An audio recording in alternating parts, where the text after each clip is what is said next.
알럽스쿨 야구 스토리로 재밌게 알려주는 스나, 야할 스나 2편으로 돌아왔습니다. 오늘 야할 스나가 들려줄 이야기는 이종범 선배랑 제가 처음으로 함께 뛰었던 1996년, 그러니까 저의 데뷔 시즌의 이야기를 시작으로 혜태 왕조의 마지막 해였던 1997년 이야기까지 쭉 들려드리도록 하겠습니다. 1996년 당시 이제 시즌을 앞두고 혜태 전력에 대한 평가가 그다지 좋지가 않았습니다. 실제로 개막 후 한때 최하위까지 떨어지기도 했고요.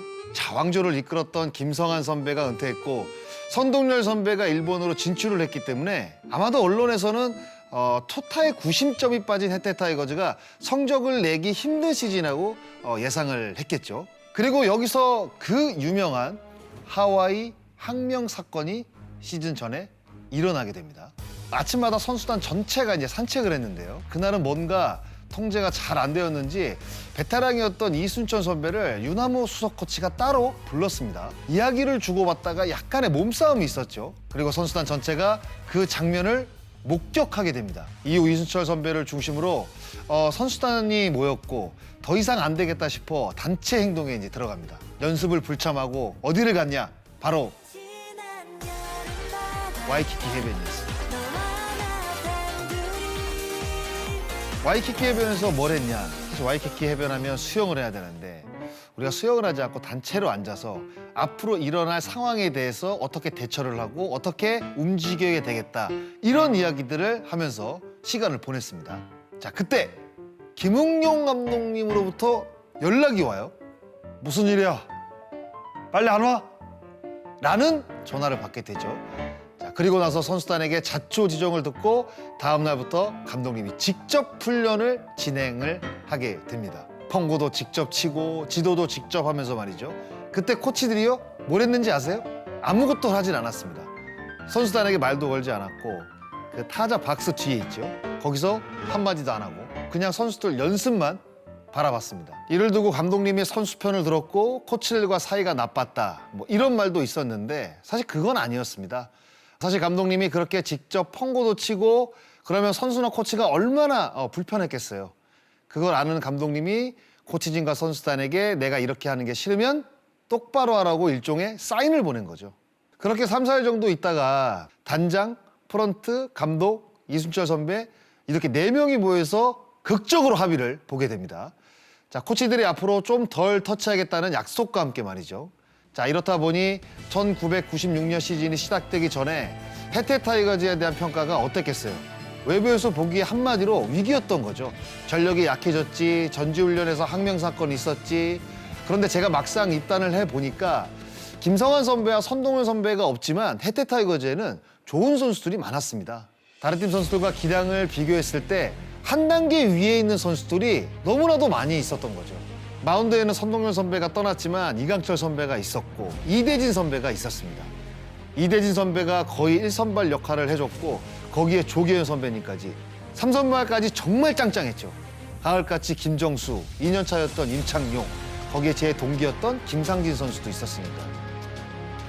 타선도 기존 멤버 이종범, 홍현우에 신인은 저, 김종국 등이 있었는데 기존 멤버들이 너무나도 뛰어난 활약을 펼쳐줬습니다. 무엇보다 선수들 각자 자신의 역할을 굉장히 잘했던 게 언론의 예상을 깨고 성적을 낸 비결이 아닌가 싶습니다. 자, 그리고 혜태 타이거즈 선수단 분위기를 두고 외부에서는 뭐 군기가 세다, 뭐 위계 질서가 세다, 이런 말들이 많았는데 막상 선수단 안 분위기는 밖에서 보는 것처럼 그렇지 않았습니다. 그러니까 선배들이 폭력을 행사하고 그런 게 아니라 워낙 야구도 잘했고 카리스마도 있었기 때문에 후배들이 군말 없이 잘 따랐던 거죠. 제가 신인으로 이제 혜태 타이거즈에 입단을 했는데 저보다 야구를 정말 훨씬 잘하는 이종범 선배라든가 홍현우 선배를 보면서 저도 당연히 선배들의 한마디에 빠릿빠릿 움직일 수밖에 없었던 그런 상황들이 너무나도 자연스럽게 이루어졌던 거죠. 항명 사건도 사실은 그렇게 심각한 사안은 아니었고 당시 야구 좀 한다는 선배들과 그에 못지않게 야구를 잘했던 코치들 사이에서 일어난 자존심 싸움, 하나의 해프닝이었습니다. 아무튼 그렇게 해서 1996년 시즌도 혜태 타이거즈는 역시 혜태 타이거즈다라는 것을 이제 입증했는데 5월 1일 꼴찌에서 벗어나서 7월 30일 현대 유니콘스와 공동 1위가 됐고 한국 시리즈에서 현대 유니콘스를 시리즈 전적 4승 2패로 물리치면서 통산 8번째 우승을 달성을 하게 됩니다. 그리고 당시 한국 시리즈 MVP는 지금 KT 감독인 이강철 선배가 타게 되죠. 5경기에 2승 1세이브, 평균 자책점 0.56을 기록을 하면서 정말 자동차 그 포텐셜을 탔는데 얼마나 부럽던지.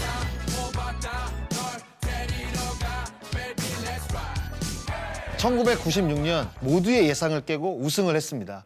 그리고 그 당시 드라마 같은 비하인드 스토리가 하나 더 있는데요. 김성환 선비의 자리를 이어받아 주전 1루수 3번 타자로 활약한 제가 한국 시리즈를 밟지도 못했다는 이야기입니다. 사실 이때 저도 한국 시리즈 엔트리에 들어가기로 돼 있었는데 전날 라면을 먹고 연습을 하는데 갑자기 배가 아픈 거예요. 트레이너실에서 치료를 받기 위해서 누워 있었는데 김웅룡 감독이 트레이너실 문을 박차고 들어옵니다. 그래서 누워있는 저를 보게 되죠. 왜 누워있어? 김웅룡 감독님이 라면을 정말 싫어하시거든요. 그런데 라면을 먹고 배탈이 나서 한국 시리즈를 앞두고 트레이너실에 누워있는 갓 20세의 저를 보게 됩니다. 그러니 얼마나 화가 나셨겠어요. 저를 발로 차시면서 집으로 보냅니다. 그래서 저는 한국 시리즈 엔트리에 들지 못했습니다.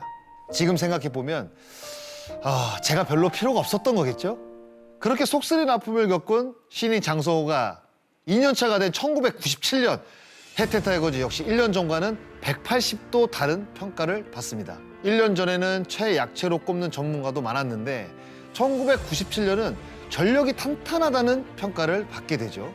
마운드에는 조계현, 이강철, 이대진, 김상진, 임창용 등이 있었고 타선은 이종범이 유격수, 김종국이 2루수, 홍현호 3루수에 트레이드돼 온 최훈재, 조현까지. 당시 저는 어땠냐고요?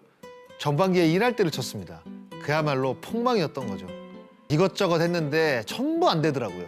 저는 좀 징크스가 많은 편이라 팬티도 이제 거꾸로 입는 것도 있고. 지금도 거꾸로. 네, 지금도 거꾸로 입고 있습니다. 계속. 보다 못한 김성환 코치님이 그러니까 올스타 브레이크 때 한 4일을 쉬는데 무등 경기장에 한번 나와보라는 거예요. 갑자기 다리를 들고 한번 쳐봐라 라고 이제 이야기를 하더라고요. 그래서 그때 외다리 타법이 탄생을 하게 되는 겁니다. 그렇게 해서 시즌 후반 때 3할을 기록을 했고 그 시즌 2할 6분 8리로 시즌을 마무리를 하게 됩니다. 이렇게 저도 후반기 반전을 만들어내면서 힘을 보탠 것도 있지만 1997년에 해태 타이거즈가 얼마나 막강했냐면 4월 12일 4년 만에 개막전 승리를 시작으로 전반기를 2위로 마감을 했고요. 7월 17일 1위에 오른 뒤 계속해서 선두를 지켰습니다. 정규 시즌 최종 성적 75승 1무 50패, 2년 연속 정규리그 1위를 달성을 하게 됩니다.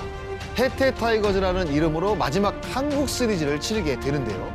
당시 잠실에서 LG와 해태가 만나면 어마어마했습니다. 최고의 흥행 카드였죠. 그런 두 팀이 한국 시리즈에서 만나게 됩니다.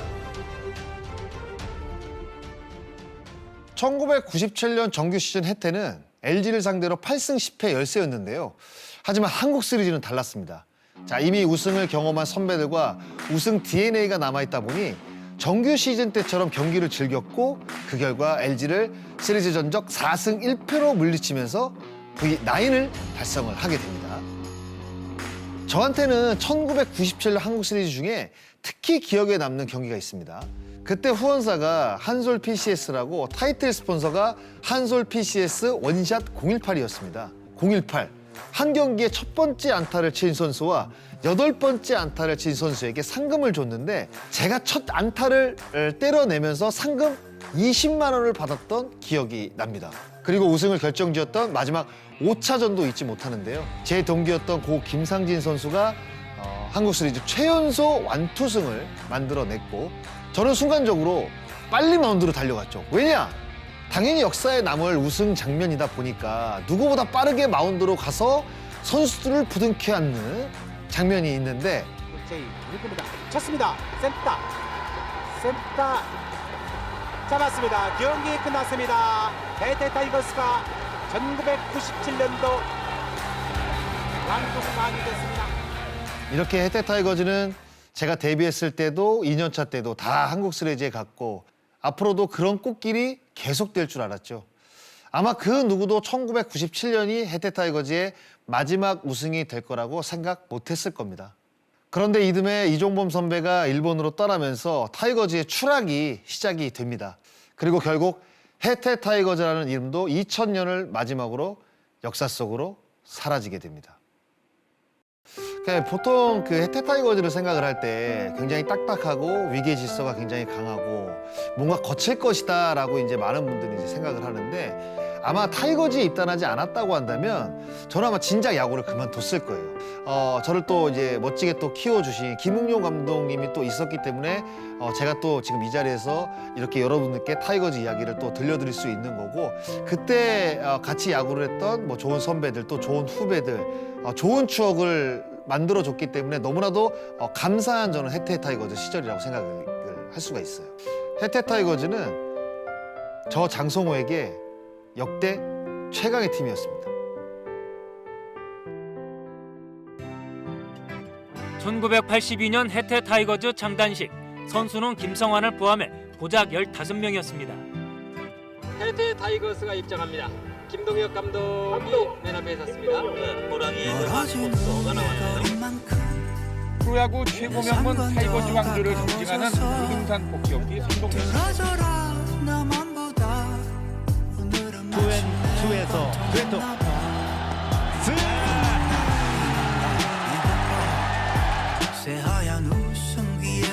김상진 제이 1구입니다. 쳤습니다. 잡았습니다. 경기 끝났습니다. 해태 타이거스가 1997년도 왕족만이 됐습니다. 지난 3월 15일 한국야구위원회는 계속되는 운영난에 시달리던 해태 타이거스의 공개 매각을 발표했습니다. 광주를 떠난다는 생각을 해보는 거고 저희 팀 선수들도 그런 건 마찬가지고요.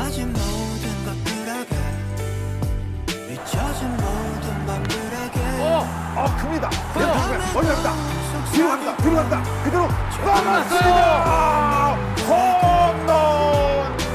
끝내기 홈런입니다.